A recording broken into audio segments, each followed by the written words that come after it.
Hey, beautiful soul. Welcome to The Cosmic Catch-Up. I'm Corri. And I'm Dana.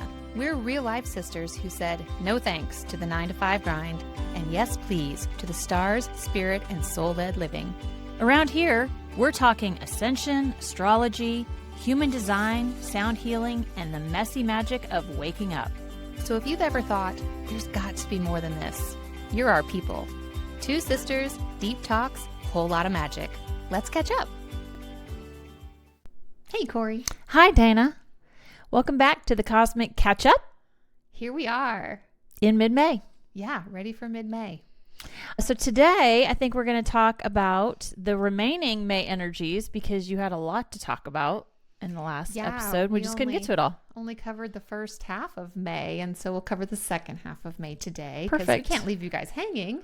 I'm very curious. You can't leave me hanging. That's right. Let's jump in. What have we got going on?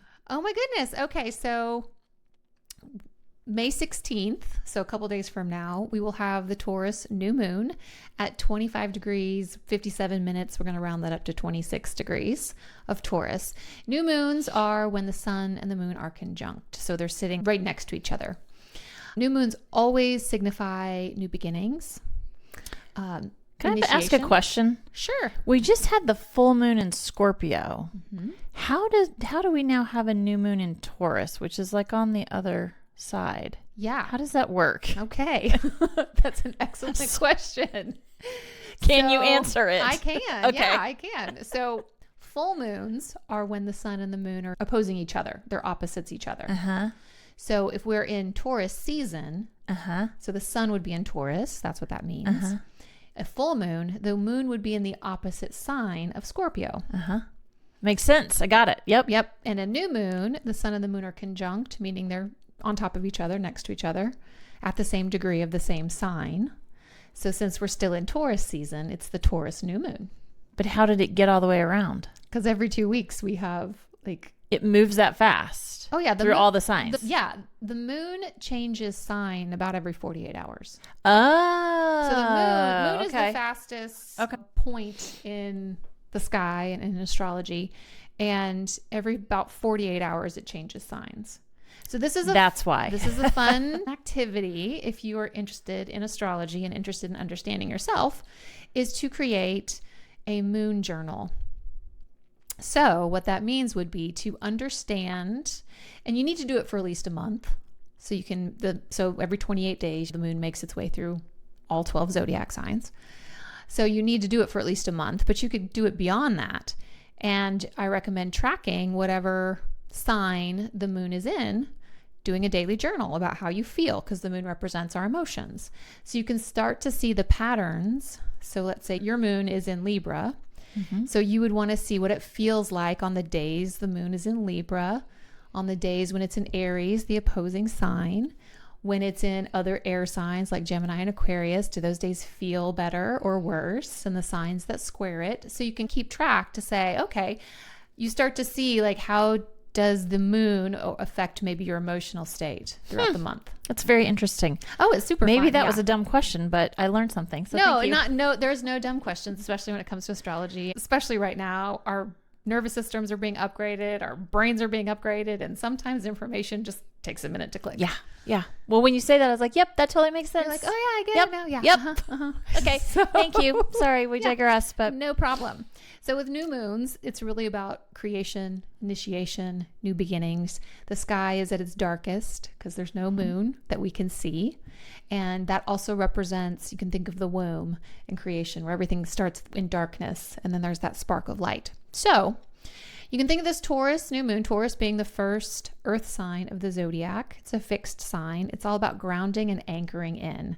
So this, a month after the Aries new moon, is about grounding in what you started in Aries season. So this is deciding what is of value from what those new beginnings were. What do you want to continue putting energy into? Because maybe there's stuff that you're like, okay, I'm done with that. We're ready to move on. The sun and the moon conjunct. They're also going to be conjunct Mercury in Taurus. So now we have Mercury entering the conversation, which represents our communication. no pun intended. No pun intended. Our minds, our communication skills, all that is also conjunct in Taurus. And that's helping to steady our decision making. So Again, Taurus being an earth sign, a fixed sign, it steadies things, it grounds them in. And so Mercury being in that sign is going to take its time thinking through, wanting to understand the process of things. Again, really making logical based decisions. Earth signs are very logical. This is helpful because with Uranus, the planet of chaos and surprises, in Gemini, a very fast moving, mutable air sign, you may feel like you're being presented right now with all kinds of options, all kinds of ideas. I mean, not everybody, but again, there can be lots of things on the table, and the Mercury in Taurus can help you weed through what's important, what's not important. All right, Mars and Chiron are going to be conjunct in Aries, adding energy to our collective healing around asserting our authenticity, our individuality. So there's no more hiding who you are.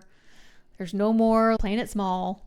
Chiron and Aries with Mars there boosting that is really here to say, okay, how do I be my most authentic self and feel good about it?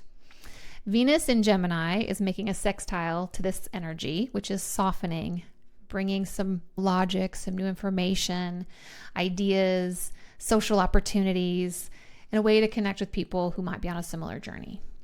So it's a jam-packed new moon. Lovely. Jam-packed Love new it. moon.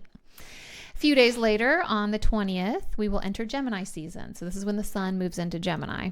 It's going to be conjunct at 0 degrees of Gemini with Uranus and Sedna. And Mercury is going to be joining them not long after. Emphasizing, very, very, very busy energy. So if you think you're busy now, more to come. This is really energy is going to be emphasizing our daily lives, our daily environment, how we move through the world, desire for more learning and more understanding. You might be feeling called to teach something or learn something, sharing your experiences. We're really starting to build New Earth now, building that community as the sun will be trining Pluto in Aquarius. Okay.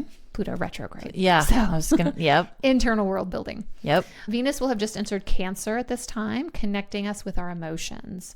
So this is a really good time to check in with your nervous system. How are you feeling emotionally? Are we caring for ourselves? Are we giving ourselves a break like we need it? We have to nurture ourselves through changes. And Pluto's going to help bring up lots of fears that we're going to have to face. So it's like, okay, how do I face those and how do I feel comfortable with it? False evidence appearing real. That's right. So this is going to be happening both to us internally and as we look in the world around us externally too. So lots going on there. This is going to bring about a desire to balance our private versus our social lives, our public lives. So trying to keep that balance. So you might get a lot of social invites, but always check in with yourself to say, does it feel good? Or do I just need a night at home? Or do I need more rest? Or what do I need to do to take care of myself? Because it's a busy season. Follow your human design authority. That's right. Trust yourself. And they can find that out by booking an appointment with you. Sure. All right. We're going to close out the month with another full moon. So May is a blue moon month. So anytime you have 2 full moons in the same calendar month, it is considered a blue moon. And you may have heard lots of astrologers talking about the month of May as a portal.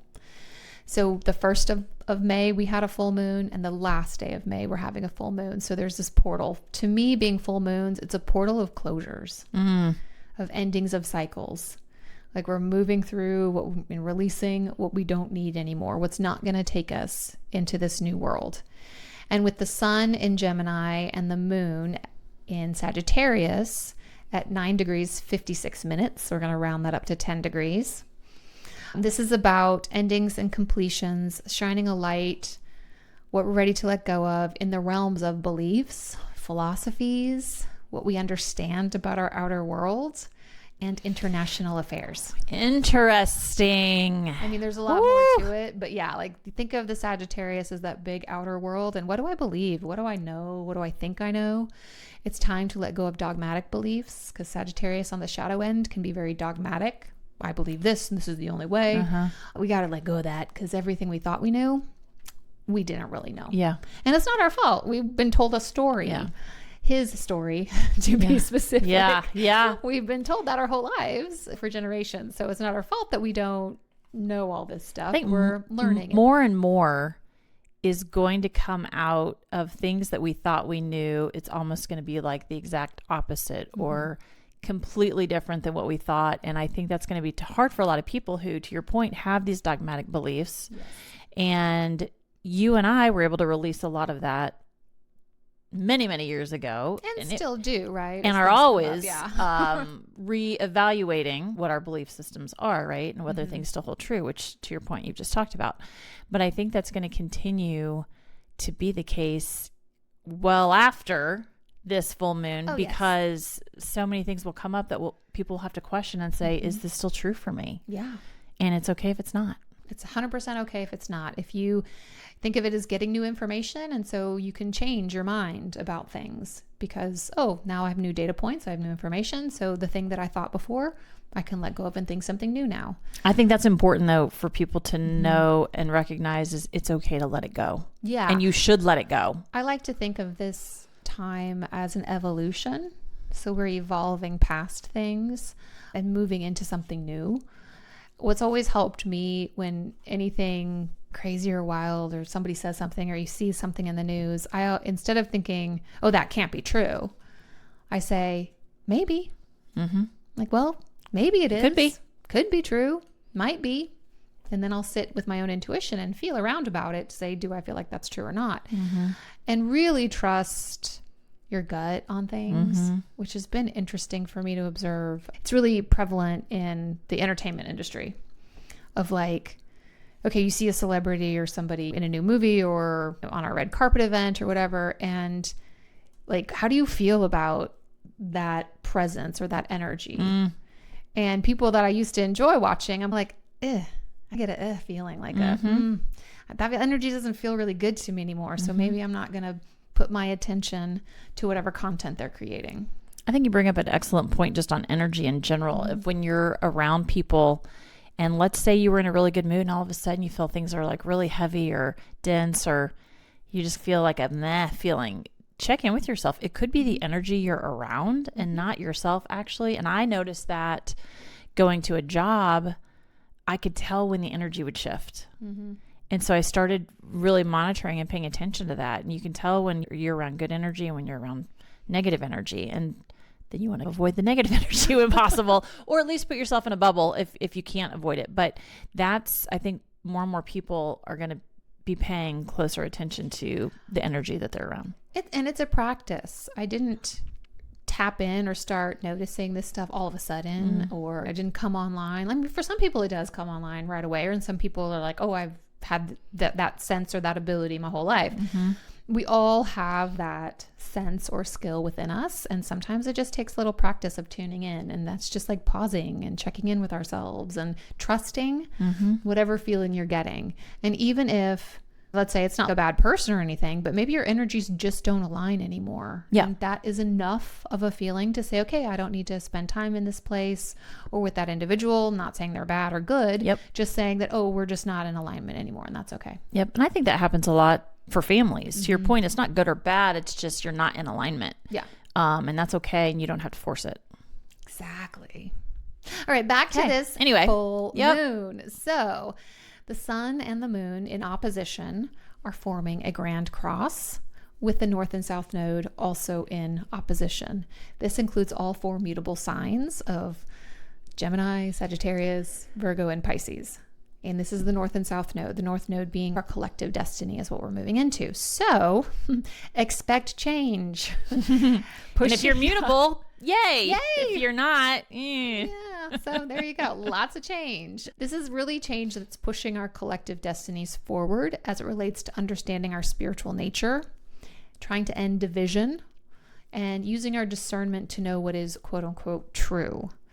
We need to be adaptable at this time for this full moon energy. Be adaptable. Go with the flow. Even if you're not a mutable sign, this is a perfect time to practice that. Go with the flow. The moon will be making a sextile to Pluto retrograde. So this is about finding healthy control over our emotions and not letting them run away with us. Emotions are a beautiful thing, the full spectrum of them. And there are many that say that Earth is one of the few planets where you get to experience the full spectrum of emotions. And those emotions are what help us create. So they're not anything to be afraid of, even the lower ones like anger and frustration, all that. But it's really about how are we able to process and let those emotions go without letting them run away with us. If I'm angry, that's okay to be angry, but it's not okay to destroy a room because of it. Like, how do I make sure that those emotions don't take over? So that's what I mean by control. I don't mean like control yourself, but process it, let it go, and don't let it take over. Yeah. And again, full moons are a very highly emotional time. So yay, Pluto. Okay. We also have the moon trining Neptune and Saturn, both in Aries. So this is giving us emotional authority and deeper connection to the unknown, trust, and surrender. These are going to be the themes of especially Neptune and Aries for the next 14 years of this trust and surrender. And feeling that deeply. Find your authenticity within that. Yeah. It's basically saying, oh, I remember I am of the divine and I have nothing to worry about and everything works out and I am going to just do what I can day by day and find my joy and all that good stuff. Then we have Mars in Taurus, and this is the grounding force, thankfully, for this full moon. This Mars in Taurus gives us energy to support letting go what we no longer value and what we don't need to take with us to build new earth, right? We're building it. We're building the bus as it's flying down the highway. So it's a lot of there's metaphors. Yeah, I was like, it feels like you're mixing them a little bit, but okay. Totally. With that, the idea isn't that we have to wait for new earth, is that we can start building it in our own lives each and every day. Each moment that we choose to lean in to our highest timeline, choose a higher vibration, practice our intuition, practice our own authenticity, all of that will help us Don't get build. caught up in the collective day to day. It's really important right now, and it will be for the next couple of years, and probably always technically, but be really vigilant about what you put your attention towards. So there's that saying that where your attention goes, energy flows. Yep. So if we put our attention on bad news, salacious stories, lots, maybe even just gossip or random things, or the fear that's out there in the media, then that's what we're going to get more of. And that's the intention, I think, of the negative forces out there, because they want to siphon off your energy, which comes through that lower vibration. So our job is to hold a higher vibration. Yeah. So, and everybody is an individual. And there are some people that can pay attention to those things and it really doesn't affect them. They can be very detached from it. So, and if you're one of those and you enjoy keeping an eye on what's going on out there, by all means, that's Maybe fine. having a good chuckle when Maybe you're having a good singing. chuckle, exactly. But if you're not, if you're someone who's a little bit more sensitive, then there is no need to put your attention into any of that because you can trust Neptune and Aries that everything is working out in divine order in our favor, the favor of the greatest and highest good of humanity. So, and honestly, what's the benefit to you of paying attention to that? Yeah, Nothing. Real. Nothing at all. This is the point where we practice, right? And if you put your attention and energy into things you enjoy, things that feel good to you, that you love, that you appreciate, that you're grateful for, Excited about, that brings you more of that energy. So for this full moon, do that. I love it. And that wraps up our May because, I mean, wow, there's just a lot. Always a lot. And we're not going to talk about June, July, etc. But there's big things coming. There's always big things coming over the next few months too. I feel like there's something big every month. But there's another very big shift in July. July 1st is when Jupiter moves into Leo. It was what spent the last year in Cancer. We have a few more weeks left.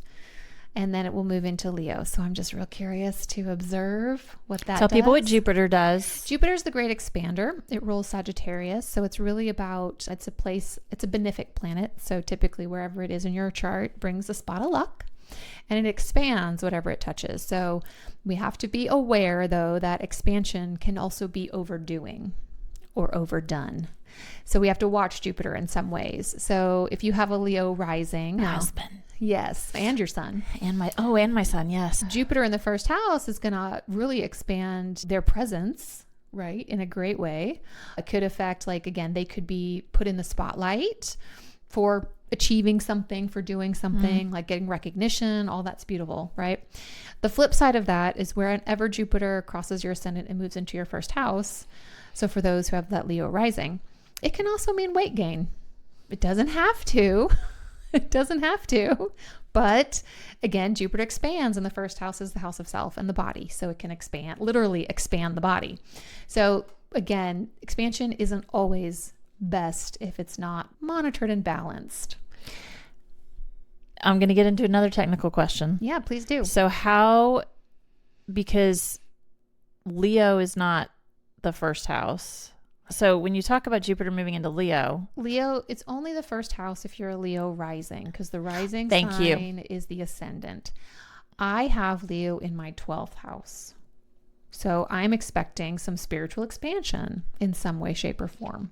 Got it. I am keyed up for later this year having my Jupiter return, which happens for everyone every 12-ish years. Oh. So that's when Jupiter returns to the same place degree that it is in your natal birth chart.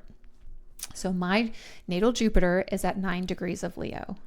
So I will have my Jupiter return this year. So you're looking for some lots of luck. Yeah, and like doubling up. Yeah. Extra special Extra luck. weight? No? No, not yet. Not till it goes into Virgo. Woohoo! I got another year left. But again, it doesn't have to. Yeah. We're just giving people caution. So when it crosses into my first house, I'm going to be extra vigilant. Well, it's funny that you say that, because remember my husband, he got his categories and it's cookies and crackers. And I was like, dude, you're going to put on some weight. and he's like, yep.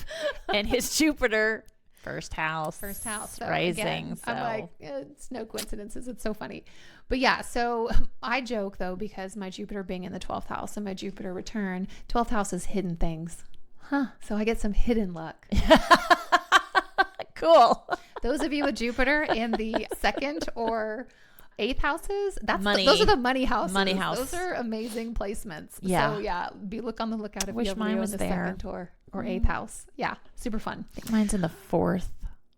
But I particularly Family. love it because I have a lot of fire energy, and any fire season, any planets in fire signs always feels pretty good to me. So yeah, is what it is. Good But luck. I'm excited. But that's another big push forward for all of us as fire energy moves fast. The year of the fire horse, all of it ties together. So Yeah, we're nearing June. Yeah. It's crazy. Half the year, right? Half the year. I mean, crazy. It's already gone by. Well, that was awesome. Thank you for You're sharing. welcome. So, as far as our podcast goes, The show. Dana and I were chatting, and believe it or not, this is going to be shocking for many who know us. We're kind of out of things to talk about. We're coming to a place of pause. I think for me in particular, what I've been feeling the last couple weeks is a sense of going into more silence and really tuning into, I don't know everything. I mean, No, I'm having this we feeling don't. of, I just want to sit back and observe for a while Mm-hmm. and not necessarily be out there sharing. Because I think especially right now, as worlds are shifting, Earth is splitting, I just feel like let's just let people make their own decisions. Yep. And let people make their own choices. Yeah. And I don't need to be trying to influence any of that. Yeah. Agreed. I think we've chatted a little bit, and we've shared what we have been taught and shared and what feels right to us. And so Our experiences. we're at a place where we're like, there's a lot going on in the world. I think there's going to be a lot of change coming up. Mm-hmm. And should we get to a point where we feel it's important to come back and talk about some of the things, we will. Yes.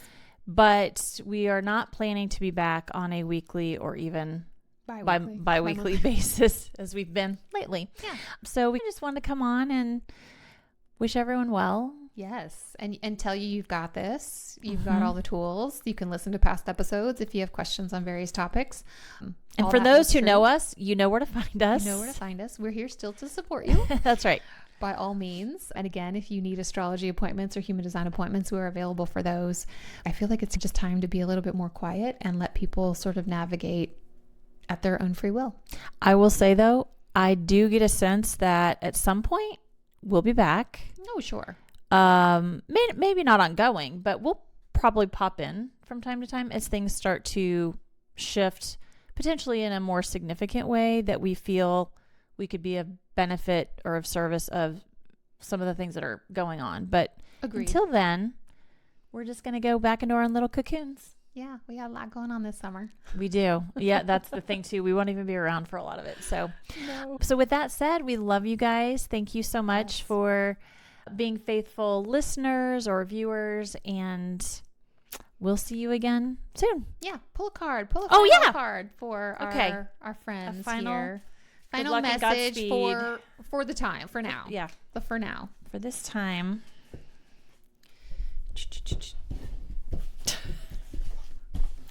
I'm just going to make it messy. Okay, here we go. What you got there? Random. Did not necessarily fit, I don't think. But the card is, what excuses am I making right now? No more waiting. There will never be a good time. The time is now. Well, that feels appropriate. Mm-hmm. So today's soul action. If it's important enough to you, you will find a way. Today, make a decision and do it even if you don't feel ready. Listen to your heart. You will be led. Oh, that's really kind of perfect. And that's what we've been talking about. You thought it was random. I and did. It was really But it wasn't. aligned. It wasn't. And it it really wasn't. goes in with this Taurus season and the Taurus new moon. I love that. What do I value? What's important? Amazing. Awesome. Love it. All right. Well, thanks, guys. Good to see you. Take care. Bye. Thanks for catching up with us on the Cosmic Catch Up. If today's episode sparked something in your soul, hit subscribe, leave a review, and share the magic with your fellow seekers. You can hang with us on Instagram at the Cosmic Catch Up for behind-the-scenes updates and more cosmic goodness. And if you're feeling the call to go deeper, we offer personal guidance through our individual practices. All the details are in the show notes. And if it's aligned, we trust you'll feel it. Until next time, keep following the magic. The content we share reflects our personal experiences, insights, and opinions. We're not medical, legal, or financial professionals, and we encourage you to always do your own research, trust your intuition, and seek guidance from qualified experts when needed. Take what resonates and leave the rest. This journey is yours to explore.